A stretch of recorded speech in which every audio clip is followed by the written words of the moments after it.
piano shouldn't have been there. It sat near the entrance of the renovated train station in Cleveland, black and polished, a decoration more than an instrument. Rain misted the air that Thursday morning, the kind that didn't pound but lingered, soaking through fabric and skin. People moved quickly past it, suits, scarves, lattes in hand. No one looked twice, except him. The man standing beside it wore a frayed army jacket, the unit patch barely clinging to the sleeve. His beard was gray and uneven, his boots cracked at the seams. He stared at the sign taped to the piano's lid, for special events only. His hands trembled, not from fear, from cold, from something older. He turned toward the café line stretching behind him, voice low, almost apologetic. "Excuse me, can I play it for food?" The question hung in the air like smoke. A woman in a wool coat glanced at him, then away. A man in pressed slacks smirked. Whispers rippled through the line, not loud, not cruel yet, just dismissal. Then the manager stepped out. Trent Halvers, pressed shirt, polished shoes, the kind of man who made decisions quickly and loudly. "No," Trent said, voice sharp as glass. "This isn't a shelter. Move along." The veteran nodded. He was used to that tone, used to being invisible. But hunger strips pride bare. He gestured toward the piano again. "I won't touch anything else. Just one song." Trent laughed. Not a chuckle, a performance. "You?" He looked the man up and down like he was inventory. "Play that?" The veteran said nothing. Trent crossed his arms. "Sir, this piano costs more than everything you own." The words landed like fists. What no one there knew, what no one could have guessed, was that 30 years ago, this man had played on stages where silence itself felt expensive. But right now, he was just a ghost asking for mercy. And mercy wasn't on the menu. Have you ever walked past someone and never thought to ask their story? The crowd grew restless, phones half raised, eyes darting between the veteran and Trent. This wasn't just a refusal anymore. It was becoming entertainment. Trent stepped closer, voice loud enough for everyone to hear. "You want to play? Fine. Show me your credentials. Show me proof you even know what a piano is." The veteran's jaw tightened, but he didn't argue, didn't raise his voice. He just stood there, scarred hands at his sides. "I don't have credentials," he said quietly. "Just hunger." Someone in the line snickered. Trent's smirk widened. "Exactly. So unless you've got a resume, a reference, or at least clean hands, step away from the instrument." The insult was calculated, public, meant to sting. A young woman near the front frowned. "What's the harm in letting him try?" Trent turned to her, irritation flashing across his face. "The harm is liability, damage, turning this place into a circus." The veteran didn't move, didn't beg, but his eyes stayed locked on the piano like it was the only thing tethering him to the world. "Just 60 seconds, he said. Something in his voice made people pause. Not hope, not desperation, just certainty. Trent rolled his eyes. 1 minute, if you scratch it, if you waste our time, I'm calling security." The veteran walked toward the bench, and the world held its breath. What happens when discipline meets dismissal? 30 years earlier, the man had a different name in different rooms. Caleb Rourke. Born in Toledo to a mother who cleaned offices at night and a father who worked the docks. Money was tight. Discipline was ironclad. The piano came into his life by accident. A burned church donated an upright to the community center. Caleb was 9. Within weeks, he was playing hymns by ear. Within a year, he was composing. By 23, critics called him a prodigy. Not the flashy kind, the dangerous kind. The kind whose music didn't ask for applause. It demanded silence. He performed with regional orchestras, played in halls where tickets cost more than his father made in a month. But Caleb never played for glory. He played because the music demanded to exist. Then the Gulf War escalated, and Caleb Rourke enlisted. Not because he was patriotic in the loud, flag-waving way. Not because he wanted medals. He believed service grounded genius, believed duty shaped character. What he didn't know was that war doesn't ground you. It fractures you. The IED took out the convoy ahead of his. The blast threw Caleb into smoke and shrapnel. He survived. 2 of his closest friends didn't. His hands, Those hands that once moved across keys like water were damaged. Nerve pain lingered. Nightmares followed him home. And when he sat down to play again, the music that came out wasn't what anyone wanted to hear. Can talent survive trauma? The music changed after the war. It became darker, honest, unforgiving. Caleb returned to a country that applauded soldiers in parades but didn't know what to do with broken ones. Concert invitations dried up. Not because he played worse, because he played truth. And truth doesn't sell tickets. Sponsors wanted uplifting stories, triumph over adversity, the kind of narrative that made people feel good about supporting veterans. But Caleb's music didn't comfort. It confessed. He tried teaching. A community college hired him for one semester. But the students wanted technique, not philosophy. They wanted scales, not scars. The position wasn't renewed. He tried factory work next. Assembly line. Repetitive motion. The kind of labor that paid rent but destroyed what was left of his damaged hands. Nerve pain flared. Medications piled up on the kitchen counter. Prescriptions he couldn't always afford to refill. His wife tried to understand. She really did. But trauma doesn't announce itself. It hides. It festers. Caleb stopped talking about the convoy. Stopped talking about the blast. Stopped talking at all. She left on a Tuesday, packed her things while he was at work, left a note that said, "I can't fight a war that's already over." The medical bills kept coming. Physical therapy, psych evaluations, medications with names he couldn't pronounce. One missed payment became 5. 5 became a letter from the landlord. Eviction wasn't dramatic, it was procedural. 30 days. Then the locks changed. Caleb spent the first night in his car, the second in a shelter. By the third week, he'd learned which benches were safest, which soup kitchens served on which days, which corners had the least foot traffic. The piano became a memory instead of a tool. He passed a music store once, saw a grand piano in the window, glossy and untouchable. He didn't stop, didn't stare, just kept walking. Because what's the point of remembering something you can't have? Years blurred, shelters, streets, faces that looked through him like glass. He stopped introducing himself, stopped hoping people would ask his name. And when he finally arrived in Cleveland that rainy Thursday morning, he was no longer Caleb Rourke, the prodigy. He was just another ghost in a frayed army jacket, asking for 60 seconds. What happens when the world forgets your name? Caleb sat down at the bench. The crowd went silent, not out of respect, but curiosity, the kind you give to a dog doing a trick. Trent stood off to the side, arms crossed, already annoyed. His watch said 58 seconds. He wasn't giving a second more. Caleb's hands hovered above the keys, scarred, shaking, uncertain. The first note came out fragile. A single key pressed with the weight of someone testing ice. Then another. The melody was slow, sparse, almost apologetic, like it was asking permission to exist. Trent checked his watch. 30 seconds. But then something shifted. The music deepened. The notes layered, not in complexity, but in intent. Each phrase built on the last, not rushing, not showing off, just present, disciplined, controlled. The espresso machine went quiet. Conversation stopped. Phones lowered halfway.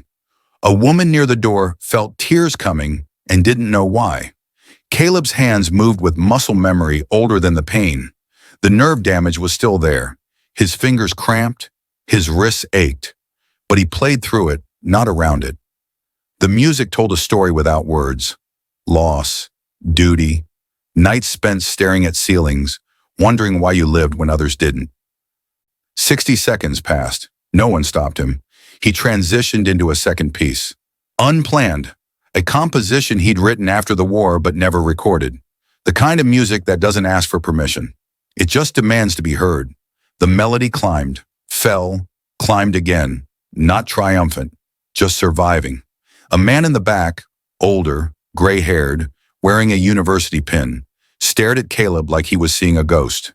Trent's smirk vanished. The woman who'd cried earlier was now openly sobbing. Someone else whispered, "Who is he?" Another voice quieter. "That's not normal talent." The gray-haired man pushed forward, eyes wide, voice shaking. That's Rourke," he said aloud. "That's Caleb Rourke." The name hit the room like a gunshot. Phones came out. Videos already uploading. Caleb finished the final phrase. His hands dropped to his lap. He sat there unmoving, staring at the keys like they'd betrayed him by still working. The applause erupted. Not polite, not hesitant. It came like thunder. But Caleb didn't smile. He stood slowly. His knees shook. "I just wanted something to eat," he said, and the room realized it had just witnessed a resurrection.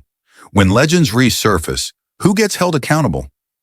The video went live before Caleb even left the building.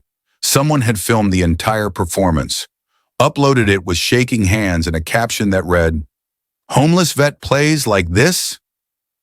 Within an hour, 10,000 views. Within 3 hours, 500,000. By midnight, the number climbed past 2 million. Comments flooded in faster than moderators could track them. "Who is this man? This can't be real. I'm crying and I don't even know why." News outlets picked it up by morning. Local stations first, then regional. By Friday afternoon, CNN ran a segment titled, "The Pianist No One Remembered." Journalists started digging. They found archived concert programs from the late 80s, reviews that praised a young Toledo pianist named Caleb Rourke, a military record showing honorable discharge after the Gulf War. Then nothing. A 20-year gap where the name disappeared completely. Veterans groups began sharing the video, not because it was heartwarming, because it was familiar. One comment stood out among thousands. "This is what happens when we thank soldiers but ignore what they carry home." The café became a pilgrimage site overnight. People showed up with flowers, cash, handwritten letters. They left them piled near the piano like a memorial. Trent Halvers watched it all from his office, face pale, hands gripping his desk. The corporate office called twice that morning. The third call came from the CEO himself. "We're getting death threats," the voice on the phone said flatly. "You're done." Trent tried to explain, tried to say he was just following protocol, that he didn't know. "You didn't ask," the CEO interrupted, "and now the whole world knows you didn't care to." The termination was effective immediately. Meanwhile, Caleb sat in a donated hotel room 3 blocks away, staring at a phone someone had given him. Messages kept coming. Offers, sponsorships, record deals, concert halls wanting to book him for comeback tours. A woman named Shanice Tremaine, a veteran advocate and former Army medic, knocked on his door that evening. "You don't have to respond to any of this," she said gently, "but you need to know something." Caleb looked up.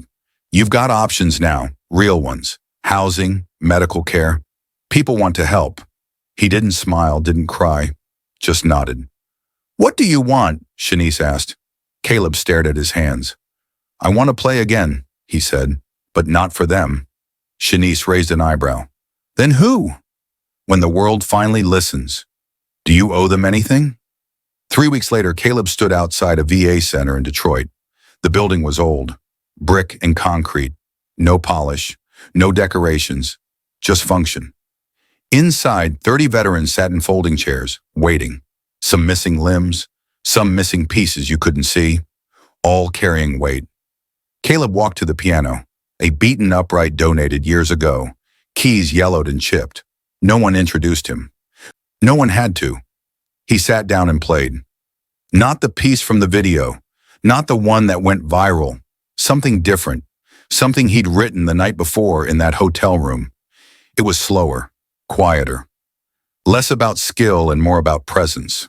A man in the front row, mid-40s, prosthetic leg visible, closed his eyes, his jaw clenched, then released. A woman near the back cried silently, shoulders shaking. When Caleb finished, the room stayed quiet for a long time. Then one person clapped, then another. Not loud, not performative, just acknowledgement. Caleb didn't take a bow. He stood, nodded, and sat back down in a folding chair among them. A younger vet, maybe 25, still wearing his uniform shirt, leaned over. "How'd you do that?" Caleb looked at him. "Do what?" "Make it sound like you were inside my head." Caleb's jaw tightened. "Because I was." Over the next month, Caleb played at 6 more veteran centers, then a public high school in Akron, then a community center in Cincinnati. No ticket sales, No sponsorships, no media circus, just music. A journalist from The Atlantic finally tracked him down after a performance at a youth shelter in Columbus. "Why turn down the money?" the journalist asked. "You could have had everything back." Caleb packed his sheet music slowly, carefully. "I didn't lose everything because I wasn't talented. I lost it because people stopped seeing me. And now they see you again." Caleb shook his head. "They see a story, a comeback, a feel-good headline." He zipped the case shut. "I'm not playing for headlines. I'm playing for people who know what it's like to be forgotten." The article ran 2 days later under the title, "Caleb Rourke and the Music of the Invisible." It didn't go viral like the video, but it reached the people who needed to read it. And one of those people was a man named Darius Kellerman, artistic director of the Oberlin Conservatory. He sent Caleb a letter, and inside was an invitation. What happens when the stage that rejected you wants you back? The letter sat on the hotel desk for 3 days. Caleb didn't open it at first. Didn't need to. He recognized the seal. Oberlin Conservatory, the same place that had invited him to perform 32 years ago. The same place that canceled 2 weeks before the show when he came back from the war. No explanation. Just a formal letter citing scheduling conflicts. Now they wanted him again.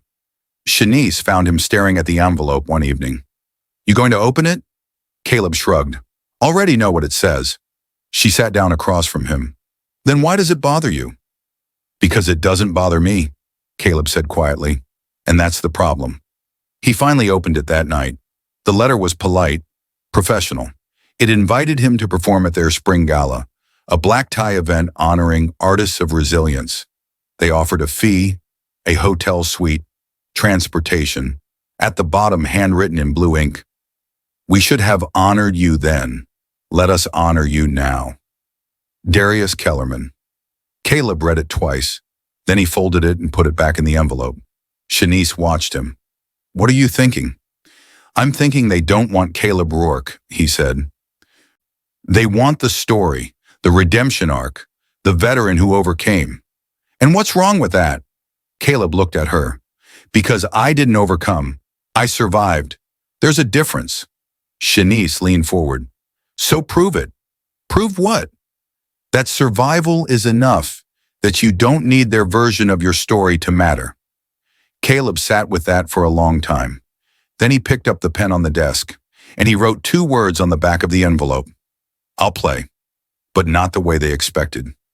Not the way anyone expected. Can you rewrite the ending to a story the world already decided for you?" The night of the gala, Oberlin Conservatory glowed. Chandeliers, tuxedos, champagne glasses catching light like little diamonds. Caleb arrived in the same army jacket he'd worn in Cleveland. The coordinators panicked, offered him a suit, a stylist. Anything to make him presentable. He refused. "This is who I am," he said simply. When he walked onto the stage, the crowd hesitated. Whispers rippled through the room. But Caleb didn't care. He sat at the grand piano, adjusted the bench, let his hands rest on the keys. And then he played the piece no one had heard before. The one he'd written in the shelter, the one about invisibility. No applause during, no phones out, just silence. Raw, uncomfortable, necessary. When he finished, he stood and walked off without bowing. Because legends don't beg for approval, they just exist. Does the world owe you recognition, or do you owe yourself peace? Caleb didn't stay for the reception. He left through the side exit, walked 3 blocks, and sat on a bench near a park. The air was cold, clean, quiet. Shanice found him 20 minutes later. "You know they're talking about you in there, right?" Caleb nodded. "Good or bad?" "Both." She sat beside him. "Some people loved it, said it was the most honest thing they'd ever heard. Others said it was uncomfortable, that you should have played something uplifting." Caleb smiled, not in triumph, just acknowledgement. Music isn't supposed to make you comfortable. It's supposed to make you feel. Shanice pulled out her phone. "You've got another offer. This one's different." Caleb raised an eyebrow. "Pittsburgh, a program teaching music therapy to kids in foster care. No gala, no press, just you and them." Caleb looked at the screen, read the email twice. "When do they need an answer?" Whenever you're ready, he handed the phone back. Tell them yes. Over the next 6 months, Caleb played in places most musicians would never think to go. Juvenile detention centers, homeless shelters, group homes for kids aging out of the system. He didn't play to inspire, he played to connect. And somewhere in those moments, between broken keys and borrowed sheet music, Caleb Rourke found something he'd lost decades ago. Not fame, not applause, just purpose.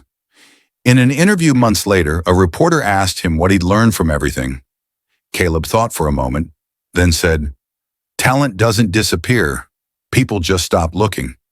He paused. But the real question isn't whether the world sees you. It's whether you're still willing to be seen.